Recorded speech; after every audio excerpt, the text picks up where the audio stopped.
Yes, kama ndo mara yako ya kwanza kufuatilia channel yetu, basi tunaomba usisahau kusubscribe, kushare na kucomment. Bwana, tunaanzia tulipoishia. Tunaona Maureen kafika ofisini kwa bwana wake bwana. Ghafla anawakuta watu wakina Lisa na Alex kama vile walikuwa wanalishana hivi. Afu jamaa anajifanya anazuga nini, anajifanya mke wake anampenda kuliko, yani mke wake kamuingiza kwenye frame mpaka kubali yani. Naona huko upande wa Billy nako kwa Lisa kama vile hayuko sawa hivi kutokana na kitendo anachokiona ambacho anaonyeshwa na Alex mbele yake. Anamlisha chakula huko, mara apaliwe, mara anywe maji. Ndio mapenzi yalivyo bwana.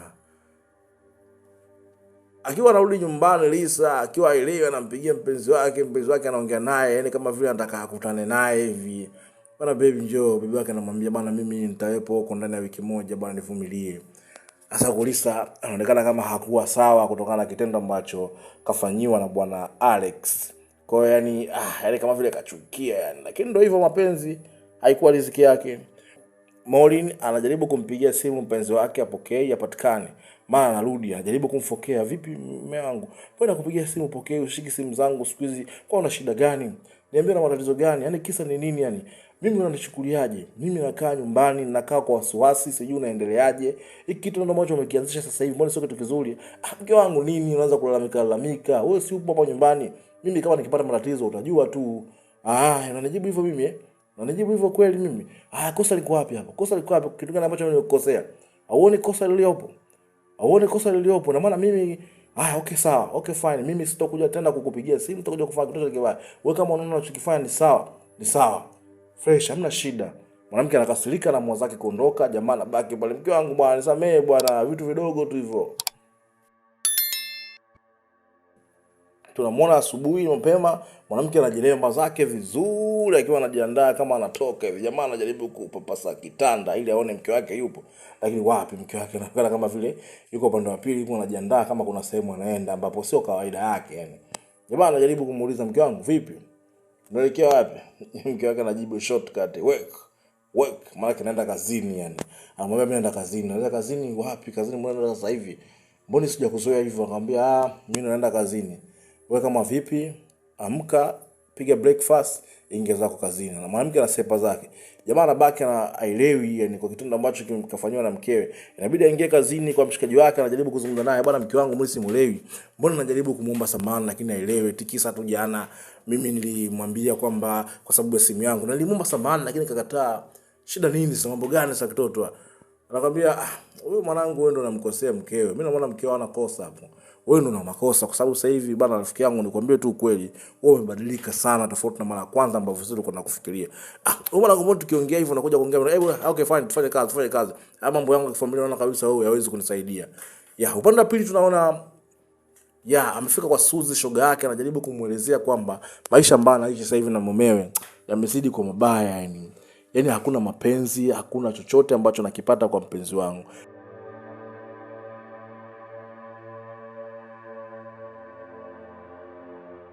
Najaribu kuzungumza naye lakini wapi, najaribu kumpikia chakula lakini hali. Yaani sasa hivi mambo yamebadilika. Namwambia vumilia, mimi naona utakuwa sawa tu kwa sababu hivyo ni vitu vya kawaida kwenye mahusiano vinatokea. Lakini sasa kwake yeye haiko hivyo. Kwake yeye inatakiwa akikosea aombe samahani, akikosea niishi naye vizuri, lakini kwa kitendo anachonifanyia, kwa mfano yani anajaribu kumsimulia kitu ambacho kilitokea usiku. Sikio nakwambia Maureen mzuka umempanda yani, anataka kupapasa mume yani, lakini upande wa pili tunamwona jamaa anakwambia mke wangu bwana maana leo siko sawa, nimechoka. Kweli kabisa hivyo yani, mbongo umwambie maneno kama haya kuelewe ni kitu ambacho ni filamu jamani, tusije tukajisahau. Lakini pia upande wa pili kwa kitendo ambacho kakionyesha Mwamba kwa upande wa kikao vyetu vya wanaume ni kitu ambacho sio kizuri yani. Uwezo ukamkatalia mwanamke haki yake. Mwanamke tunamuona kama mind Maureen anaamua kwenda taratibu, mwisho wa siku yani anaamua kulala hivyo hivyo. Umeona sasa shoga yangu, vitu kama hivyo ambavyo yeye anaendelea kunifanyia mimi, unafikiri kiuhalisia na kwaje? Naona sasa anamwambia kwa hatua mliofikia ni hatua moja mbaya sana. Ndio hivyo. Sasa kiuhalisia nafikiri kufanya. Sasa sikiliza shoga yangu, mimi nakuomba kitu kimoja. Hebu jaribu kualika chakula. Kaenda kaongee naye. mumeo. Akikubali, hebu alika chakula cha usiku ambapo unatakiwa tule tukiwa watu wote, ili tujaribu kuzungumza naye wewe mwanamke, tumuoji tuone, je, ni kweli hao watu na mahusiano au kuna kitu gani? Tutajua tu, shoga yangu. Yule mwanamke anakubali. Mwisho siku anafika usiku kama hivyo, unaona anajaribu kuzungumza na mumeo. Mume wangu, nataka nizungumze na wewe kitu. Anambia, kitu gani tena? Sawa, hebu nikusikilize. Jamaa anakaa vizuri kumsikiliza mkewe. Anamwambia, mimi bwana, nilikuwa naona mapenzi yetu na kuelekea hayako sawa. Na wewe kama mimi umenichoka, kwa nini usiniambie tu na mimi nikaendelea kufanya shughuli zangu? Maana umenivesha pete na sioni mwelekeo wote.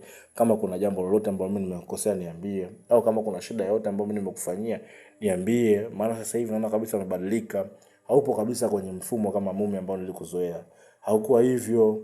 Haukuwa hivyo Alex. Tatizo ni nini? Naomba sasa unijaribu kuniambia ili mwisho wa siku mimi niishi nikiwa na amani. Maana kila siku ni visa, kila siku wewe ni wewe tunachokiamua. Jamaa anamwambia, kwa nini wanawake mna shida gani? Mwisho wa siku anaenda na kubaliana. Na maana amekubaliana na lile swala ambalo alikuwa amemwomba. Mwisho wa siku usiku unafika kama unavyoona, mikumbato, mabusu. Mwisho wa siku wanalala pamoja.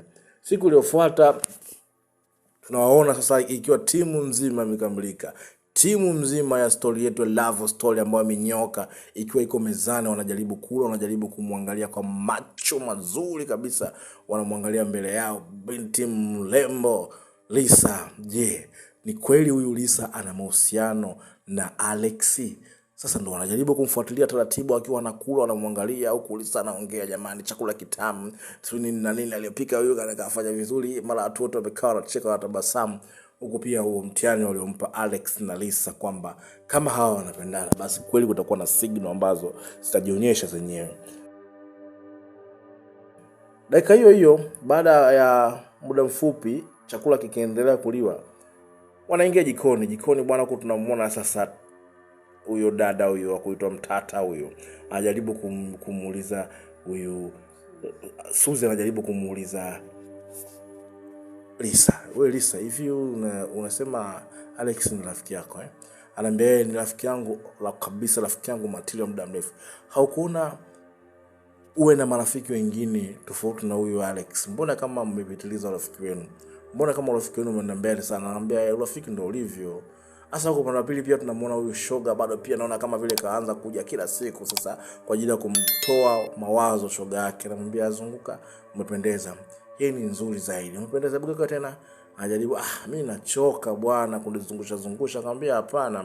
Hapo ndo unafanya mazoezi bwana. Siku ya harusi yako ikifika, hivyo vitu kwako utaviona vya kawaida tu. Anajaribu kukaa kumuelewesha kutokana na situation jinsi ilivyo ya kimahusiano. Anaona kabisa kama vipi hii ndoa aachane nayo, ndoa isiwepo kabisa.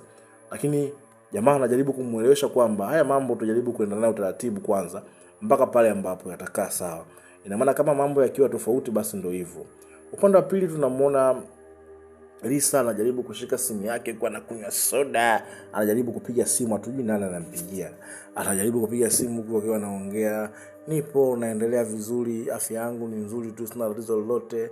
Nimemwona mara anajaribu kujiuliza kwamba hiyo simu aliyopokea ndio inamchanganya sasa. Sasa akiwa pale kama ataka atapika, mara mwisho siku anatoka anakimbia zake na kimbia chooni. Dakika hiyo hiyo tunamuona kama vile alikuwa anajielewa, ikabidi aelekeze zake hospitali kwanza, bibi aende akajicheki, hajue tatizo ni nini. Baada ya kwenda hospitali, unajua nini kilitokea? Lisa na mimba. Usikose, kaa hapo. Nini kitafuata? Je, mimba ni ya Alex au Mwamba? Na kama Mwamba, je atakubali? Na kama Alex, je atakubali? Usitoke.